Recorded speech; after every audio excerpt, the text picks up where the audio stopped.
Hey everyone, welcome back to the Space Podcast. I'm your host, Max Young. On this show, we dive deep into thoughtful conversations with creative minds from across the industry, sharing insights, stories, and the spark behind their work. This time I'm joined by Daniel Huckins. He's a passionate creator from the US. With his unique skill of flipping playing cards in fascinating ways, he was able to build a big following on social media and pull in millions of views. Today we talk about his journey, then a step-by-step approach to creating content, and the methods that helped him land viral videos regularly. If I balk at it and there's something I didn't necessarily like in the background or something I didn't like about one of the videos, it usually bleeds into the rest of the videos. And I'm like, now I don't like 5-6 of these videos. Enjoy the chat. Thanks, Daniel, for joining me today. Could you briefly introduce yourself and tell me what you do? Yes, my name is Daniel Huckins and I'm 20 years old. I'm a content creator and have been practicing card tricks and cardistry, the art of card shuffling, for about, I'd say 7 years now. So I do that full time on social media, creating content for card brands, for myself as a creator, and for my own social media. And it's been a lot of fun and I really enjoy it. And thanks for having me today. What's your motivation and journey like from starting to now reaching over 1 million subscribers on TikTok? I got started with YouTube. It's the first time I posted a video on social media. It was back in February of 2019, I think. And it was either a deck review or a tutorial. And then once I started posting there, about a year later, I found out it might be a good idea to post on TikTok. Very popular. So I did, and not too much success in the first couple months, I'd say. It was pretty slow starting off, and then one video hit off and I'd say got around 50,000 views, and that's when it started to pop off, and then more videos, more tutorials, trying out different things, and it really worked. And there's been ups and downs. I've been posting on TikTok now for about 4 years, so there's been some times where everything's going good, and then there's been some other times where it feels like it's in a rut, it's going down, but nonetheless, it's been a lot of fun. Where I'm at currently is I just hit 1 million followers. So that's been really cool. And it's been a lot of fun to just make more videos and try new things. So overall, it's been great. It's been difficult, but it's that's where we started. Hitting a 1 million followers is like really cool, especially when you are doing that for 4 years. So how did you figure out what worked for you and what didn't? It was a lot of trial and error. I mean, my first video that did somewhat well, or did pretty well overall, was a card trick tutorial from the popular movie Now You See Me. So it was obviously something that I knew would do pretty well. And if I posted it now, it probably wouldn't do as well. But then my most viral video was just shuffling cards. It had no tutorial, no learning aspect. It was just simply showing off cards. So it definitely varies from video to video. You have to figure out what works, and you have to realize that if something is not working, then switch it up. And I think that's just kind of the content creator way. You know, you can't keep doing the same thing forever. So do you feel like that, especially when creating content on TikTok, that the content that you publish there is different than, for example, the content that you upload on Instagram? What is your experience in like posting content on different platforms and seeing what resonates with who? Like, does it change at all, or? Well, it is very different for every social media. I've found that out because I've created on probably every different social media you can think of. I've at least posted a single video. And something that works on TikTok may work on Instagram, but it definitely won't work on YouTube, or it won't work on Snapchat or wherever else you post. Like, it just doesn't usually work like that. There are some instances where one video overall is just going to do well throughout social media. But for TikTok specifically, I think it is very important to get the viewer hooked in the first 2 seconds, 3 seconds. And if you're not able to do that, then they're just going to swipe on by. For YouTube, I mean, if you're posting a long form video, then you can kind of take your time. And it's still important to keep them engaged and hooked in the first couple of seconds, but you'd have a much longer time to sit and to talk and to connect with that viewer rather than swiping on a reel or YouTube short or on TikTok. It's very fast paced. It's very constantly going from cut to cut or whatever you're doing. I've found that some videos do work on TikTok and do work on Instagram. And then I've found that maybe it works on Instagram and maybe it doesn't work on TikTok. But the biggest thing is getting the viewer hooked as quickly as you can. And then some videos, in some cases, you can take your time and have a couple of seconds to talk to the viewer or to sit, and it's slower and they'll still be engaged. But majority of the time, if you can get them hooked in the first couple seconds, it should do pretty well. Do you have any blueprint for hook, like different hooks that you use? For example, visual hooks or any like audio hooks? Lately, I haven't been posting videos with me talking as much, but when I do, I try to have a quick grabbing sentence, a quick grabbing hook. I also add visual effects, maybe an effect that zooms out really quick or zooms in really quick. Maybe some text immediately on the screen. Some other sound effects would be like a whoosh sound effect or like a very sharp ring sound effect. And so it just is different from the constant scrolling that somebody sees it and they kind of have to stop. They kind of have to see what's going on. With what I do, I can use playing cards to my advantage. If I have a deck of cards that is really interesting or doesn't even look like a deck of cards at first, then I know I can utilize that without even talking to engage my audience very, very quickly. So I think depending on what each person is doing, their niche, they can start their video a different way than maybe I could with playing cards. But overall, there is some factors with the editing, the sound effects, the text on the screen, the talking, that you can definitely catch the viewer's attention very quickly. What is your content creation process like? Can you walk me through that? So if I was doing a video that didn't have me talking and I was just showing a new deck of cards, shuffling it, I would probably, maybe I would take the cards and throw them really quick in my hand. So I just threw something across the screen and now it's here. So it's very immediate, it's there. And then I would start off by utilizing the sounds of me opening the cards as something that's very quick paced. I'm not going to sit there and slowly open the cards. I'm going to do it very quick. And then I'm going to get into the cards themselves, shuffle, maybe start the video with a very like mesmerizing, intense shuffle so that people want to keep watching after 5 seconds. And all of that should be in about 3 to 4 seconds of showing the cards, opening them, starting the video, and then going into a shuffle. If I'm sitting there talking, I will usually, if say I'm teaching something, I'll start off showing the move and then I will say what it is and say that I'm going to teach them. So they have two things to focus on. They have the move itself that I'm showing and they have my voice and what I'm saying to focus on. So whether they have the video all the way up in volume or all the way down, they have something to focus on.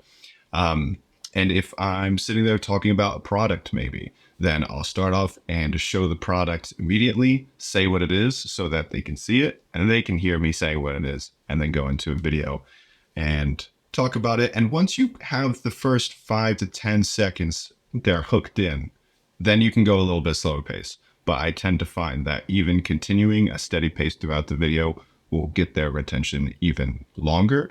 And that's the ultimate goal. You don't want them to just swipe away in 20 seconds if the video is 40 seconds long. You want to go all the way through. So I don't necessarily have an exact blueprint of what it looks like per video, but depending on the style of video, that's what it usually will look like. If it's not talking, just showing off a product or cards, or if it's talking, that's how it will look like. And how long would it take you to create such a video? It depends. Again, if it's a vocal video of me engaging with the viewer, then that would probably be around 10 to 15 minutes of filming. And then if it's one just showing off playing cards as I usually do, then that will probably be anywhere, again, from 10 to 15, but closer to 10 minutes long. And then chop that up. And the maximum I'll usually do for a video is about a minute, 30 seconds after I edit it. Don't want it much longer than that. And for Instagram, I'll keep it anywhere from 30 seconds to a minute long. And do you plan and record and edit your videos in bulk? Like, do you have a specific days, for example, where you only ideate on, let's say, 10 ideas? On the next day, you like plan them out a bit more and then record them and edit them? Or do you do every single video separately? It depends on the week, because sometimes I do enjoy editing everything in bulk, especially if maybe a company sends me a lot of playing cards. Then I want to just edit so I can have something to post every single day. But I also enjoy the total opposite and just doing one video each day. I film, I edit that video all in one day, and then the next day I do the exact same thing. There are some benefits to either side. Obviously, number one, if you're bulk editing and bulk shooting, then you don't have to worry about 5, 6 videos for the next 5, 6 days or however often you post. But if you take it day by day, what I've found is that if I bulk edit and there's something I didn't necessarily like in the background or something I didn't like about one of the videos, it usually bleeds into the rest of the videos. And I'm like, now I don't like 5, 6 of these videos. And that's a really, really crappy place to be in because you just took all that time. So, and I've also found that if you do the opposite, take it day by day, that you can change something every day. You can try a new thing every day and see what works, especially if you're new and starting out. Experimenting is the best way to go because you're just learning everything and you're just trying new things.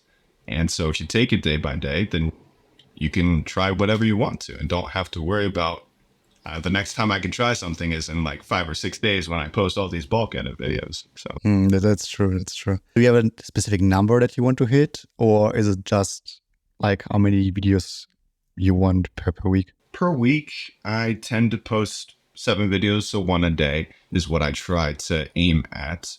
I might dial that down as of late in the near future, because I would like to focus a bit more on the quality of the videos in terms of how long it takes me to edit and just taking time to make sure it's the best video I can possibly make instead of just checking off a box and posting one a day. I have seen some benefits to posting one a day. Obviously, I started at the beginning of this year, I started posting a video on Instagram every single day. And I went from 20,000 followers to, in the first 2-3 months, 160,000 followers. So constantly posting. Instagram does like that. Most social medias very much like you consistently posting something. It is hard to keep that up, and it is hard to make good content every single day. So that is something to take note of. But overall, I try to post once a day. Who knows if that'll change? Might change, but for now, it's once a day. What is your experience, and what do you feel is the key to posting consistently? I'd say the biggest thing is your mindset about it and realizing that, posting every day, at first it might sound like, oh, it's just one video a day. That's pretty easy. But then you do it for about a week and you're burnt out already. Going into it is very important of how you think about it and having video ideas. I've always been worried about like not having an idea for a video. It's never happened to me. I always have an idea for a video because something new is always happening. So maybe it's a less interesting video than the week before, but it's still a video nonetheless. So I think of a mindset going into it and maybe brainstorming for about a week. Brainstorming before you start posting consistently is always good because then you can have that creativity that maybe you didn't sit there and try and hone in and focus on before. And also realizing that if you don't post consistently all the time, that's okay. Like, it's just social media. It's great. It's super fun. And it can be something more than just a hobby. But realizing that it's okay if you don't post, don't beat yourself up about it. I think that's super important as well. I mean, for me, being able to post every day, it's my job. It's very easy for me to go, if somebody already has a full-time job and maybe they have a family, or maybe they're a student, like depending on where you're at in life, maybe you can only post 3 or 4 times a week, or maybe it's twice a week, or maybe it's only once a week. Like that's still something. So no matter what you can do, as long as you're trying to do it, it'll get much easier if you just keep trying moving forward. So that's what I found. What metrics, if any, do you use and how do you use them to improve or change your content? Yes. So for the metrics that I use, I don't look at them probably as much as I should, but I do focus on the retention rate, how long somebody is watching a video. Um, and I also try to just look at overall how the last 20 or 30 videos that I've posted have been doing. So I'll focus on the ones that have been doing good, obviously. And sometimes they're similar. And it makes sense. Similar ones did well in that span, but sometimes they're very different. Maybe one is showing off a deck of cards and I'm just shuffling it. Maybe one is teaching something or talking about content creation and it's not cards at all. So looking at those and realizing what does well, maybe it's the hook I did different. Maybe it's just the topic of the video, and trying to replicate that in some way for my future videos are extremely important. I know there's a bunch of other analytics. Try not to look at them too much because it goes down a rabbit hole, and I'm just trying to make what will do well instead of what I enjoy. And there's a nice sweet spot of what will do well and what I enjoy making to do. So looking at the retention rate, the click-through rate is extremely important, I find, and also how much a new person is watching your video. So each social media will tell you if a followed or subscribed person is watching, the percentage of them, and then usually it's a larger percentage of new people. And so you can see if those people are watching your video for long. And if they're not, then you got to change something up, because if new people are going to watch your video, then something has to change. So I tend to look at those types of metrics. How do you engage with your community on TikTok, and what role does community interaction play? I haven't been live on Instagram, but I do go live on TikTok from time to time and try to engage with my viewers and community there. I also reply to as many comments as I possibly can. There's a lot, but I try my best to know that each person is extremely important to me, because without said audience, I wouldn't be where I am. So, and I really appreciate them and them valuing my content. So I'll do giveaways as well from time to time, trying to make those more consistent, because I know that giving back is also extremely important. So going live is nice, and just like it feels like one-on-one with the viewer. It's right there and live, obviously. So those types of things I try to do and build a community. I also have a page on my Instagram that's that even more people can join. It's like a messaging I'll talk to. It's a broadcast channel that I talk to directly. So that feels also a little bit more intimate with the viewers as well, which is nice because it's a sense of community and sense that I'm talking directly to them. So I enjoy doing stuff like that. Speaking purely from the value that your channel gets from that, do you feel like that more communication leads to more engagement on your videos? Definitely replying to comments is super, super helpful. Not only do you realize that like what people are saying is important, but they can also bring them back to a video. So for example, if I post a video and an hour later I come back to see the comments, if I'm replying to that person and then they come back to see my reply, they're seeing the video again, and the video will do better because they're coming back to the video again. So constantly engaging with the viewers, specifically in the comments, will make content do better because they're coming back to the video, and you're getting more comments and replies and attention in the comment section of the video. So I have found that that is extremely important and also extremely beneficial. So yeah, I think that specifically is one. And also going live constantly or frequently is good to show that you are engaged with the community. So those two things are pretty big and will, in my opinion at least, will show it to be very beneficial for your content and your page. How do you approach collaborations and partnerships with other creators or brands? If it's not paid, I'll just reach out and just be like, hey, how's it going? Like, I love your content. You want to make something together? And it's usually just like very straight up, very casual, just talking to them because they're just a person just like me.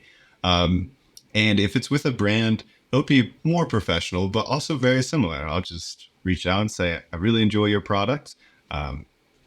Here's my set rate.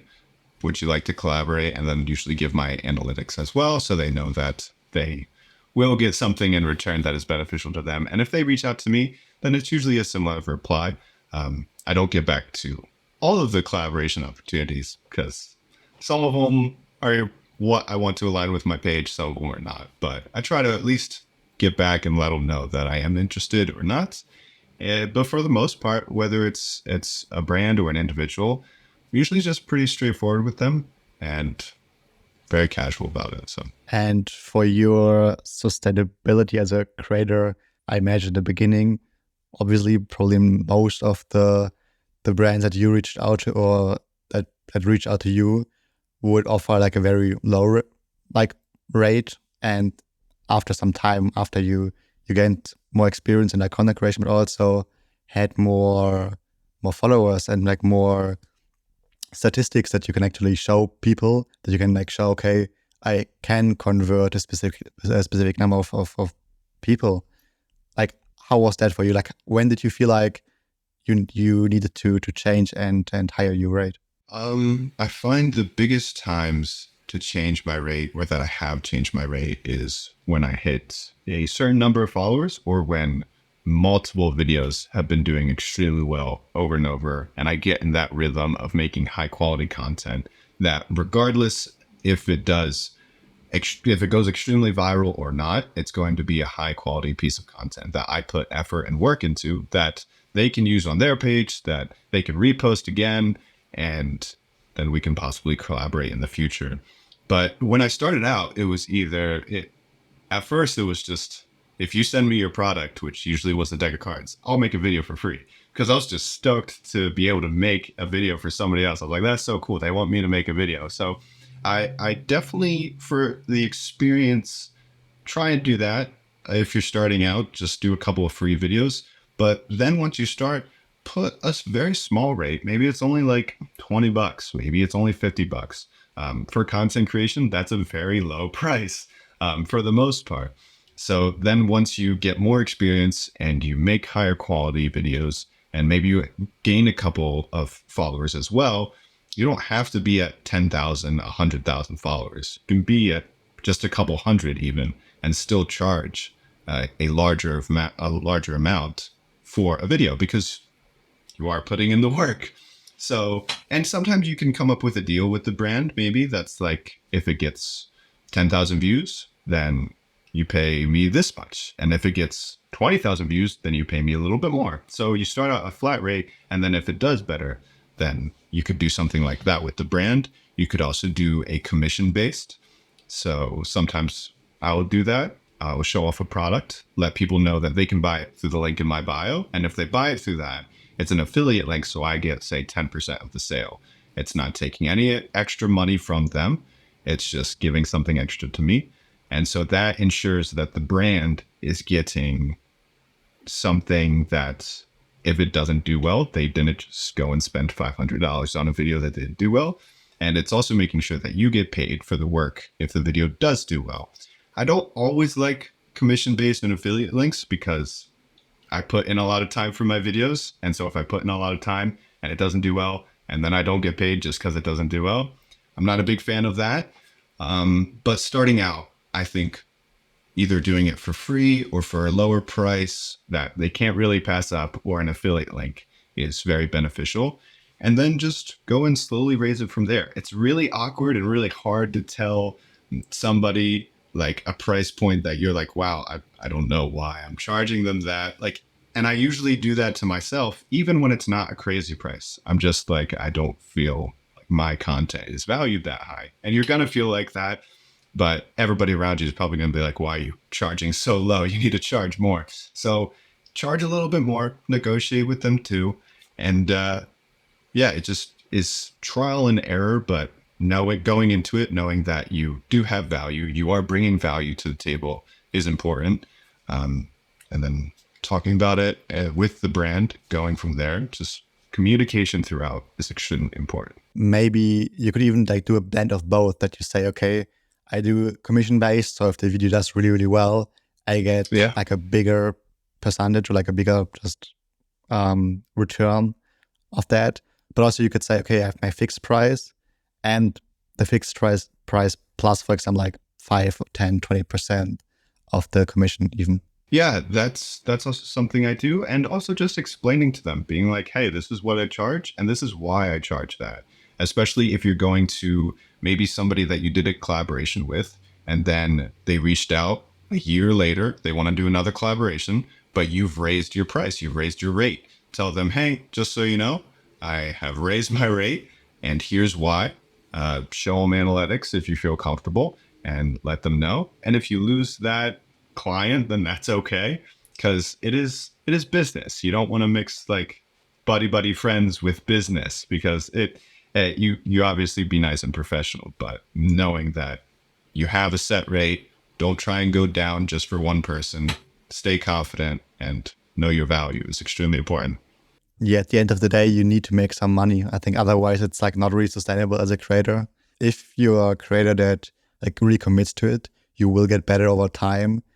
And especially then, I think it's so valuable for brands to basically invest in smaller creators early on where they see potential and just trust them, because they would like their return will be like really good at the end when the creator is like really big and you have like already built a strong relationship with that. Yeah, and some brands will see that, some others won't. They will deny you when you're at a certain number of followers because that's all they look at, and then you keep making videos, stay consistent, and then they reach back out to you. And that's up to you. You can say yes or no. I probably wouldn't, me personally, but that's from person to person. So when was the time when you figured out, or when you thought, okay, this is something that I can potentially make a living off? I've always wanted to. When I was more focused in card magic, I still do card magic, just not as often. I saw potential online because all these people are making videos and that's their job. And they go around doing performances and make videos. So I could do that in the future. I thought it would be really cool to do. It was definitely kind of this far off in the distance, like maybe if that's possible. I'll definitely have some backup plans just in case. But then it changed when I started collaborating with more brands and I started gaining a following on social media and then also earning from that. Once you can slowly see like compensation and money coming in, then you can slowly see the potential. It's crazy. I mean, I'm making card trick videos on the internet. Like it's a really weird job, but it's really fun to do. And I don't think I ever thought I would get to this area of small success with what I'm able to do, with who I'm able to collaborate with, and that. But I mean, it's definitely possible. And once I started to gain the traction and collaborate with more brands, then I slowly started to see, I was like, okay, this is doable. Like it's gonna be really difficult, but it is possible to do. So. And the last 4 years, you built your channel now to 1 million subscribers on TikTok. And also you kind of diversed your overall reach and also like on Instagram, I believe. What are your plans in the future? Do you have any specific goals that you want to reach? I would like to grow my YouTube channel a bit more. That is a little bit lower than my other socials. And I think, I mean, I started out with YouTube. I thought that would be what I'm going to be doing. And now I'm focusing on Instagram and TikTok. So I would like to focus more on YouTube as well and grow that community there. But I'd also like to just not really focus on the numbers and just focus on making content I enjoy doing and trying to make that content successful, because making content you like is great. It's awesome, but it doesn't always pay the bills. So you do have to make sure you make content that does well. And I would like to find that spot in between of making videos I enjoy making, don't feel like I have to, feel like I want to, I'm passionate about, but also making them in such a way that on social media, they will do extremely well. So I like to experiment a lot more. I'm always telling people that just try new things. Don't do the same thing over and over again and expect a different result. That's insane. Because if it's not working, it's not working, and that's okay. So I would definitely like to, do that as well. Take my own advice and try to just make different types of videos is mostly what I'm focusing on. Amazing. Do you have anything else that you want to share? Any ongoing project, any interesting things that maybe are coming up soon, or?